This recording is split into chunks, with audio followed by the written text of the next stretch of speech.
পড়েনি।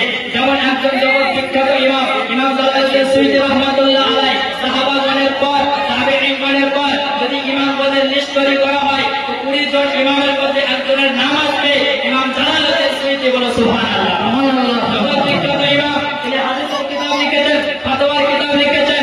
আপনার তিনার লিখিত কিতাব আল হানাবিলের ফতোয়া বাইরে বর্ণনা প্রথম খণ্ড 230 নম্বর পৃষ্ঠার মধ্যে ইমাম জালালউদ্দিন সুয়ুতী বলছেন যে মিলাদুন নবীতে খুশি হয়ে মানুষকে একত্রিত করে খাওয়া দাওয়ার আয়োজন করা, মাহফিলের আয়োজন করা, এটা বলতে না যায় বসে করে বলে না। ইমাম জালালউদ্দিন সুয়ুতী বলছেন এটা বলে নেকি কাজ, তারা করবে তাদের জন্য আল্লাহ দরবারে কত সওয়াব রয়েছে। সুবহানাল্লাহ।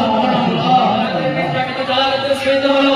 এবার আসুন যারা গলা ফেড়ে ফেড়ে বলে যে মিলাদুন নবী বেদাত, মিলাদুন নবী বেদাত, আহলে হাদিস নাম দেয়, বেদাত ইসলাম, কিন্তু আমি চ্যালেঞ্জ করছি এই পৃথিবীর বুকে নবী মুস্তাফার হাদিসের সঙ্গে যারা সমাজ থেকে বেশি জালিয়াতি করেছে, বেঈমানি করেছে, তাই নাম বলা হচ্ছে আহলে হাদিস। বলো সুবহানাল্লাহ।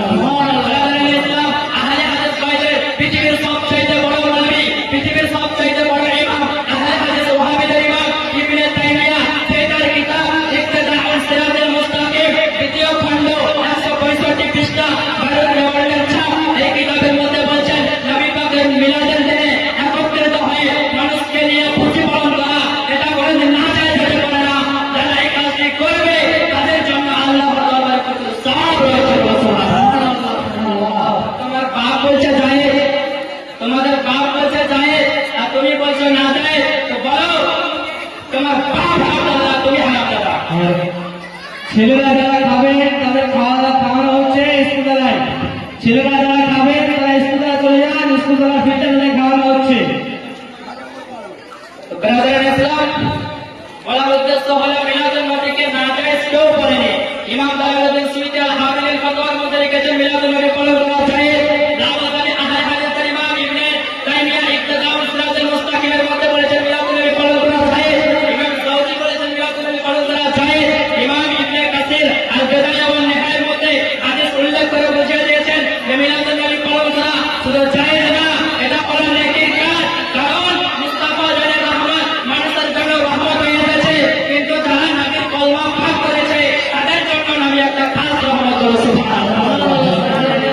ইমাম ইবনে কাসির রাহমাতুল্লাহ আলাইহি রাওয়াদানি আহলে হাদিসের ইমাম আল বিদায়া ওয়ান নিহায়ার মধ্যে উল্লেখ করেছেন মিলাদুন নবী পালন করা যায়। ইমাম ইবনে কাইয়্যিম লিখেছেন মিলাদুন নবী পালন করা যায়। ইমাম হাইসামি মাজমাউজ যাওয়াইদের মধ্যে হাদিস উল্লেখ করেছেন আম্মা আয়েশা সিদ্দিকা রাদিয়াল্লাহু তাআলা আনহা বলেন যে আমার গৃহে আবু বকর সিদ্দিক এবং রাসূলুল্লাহ পাক প্রবেশ করলেন। আওয়াজ আসছে না ভাই? এই মাইকার আওয়াজ আসছে না? ব্রাদার ইসলাম ইমাম মা আয়েশা রাদিয়াল্লাহু তাআলা আনহা বলেন যে নবী পাক এবং আবু বকর সিদ্দিক আমার গৃহে প্রবেশ করলেন। মিলাদুহুম ইনদি, তারা দুই জনের নিয়ে মিলাদ পালন করেছে। বলো সুবহানাল্লাহ। আসল ব্রাদার ইসলাম মিলাদুন নবী পালন করেছেন আমার নবী।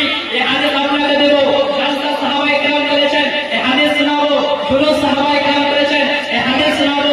এই লাইটিং হাদিসের মধ্যে আছে কিনা এই শোনাবো।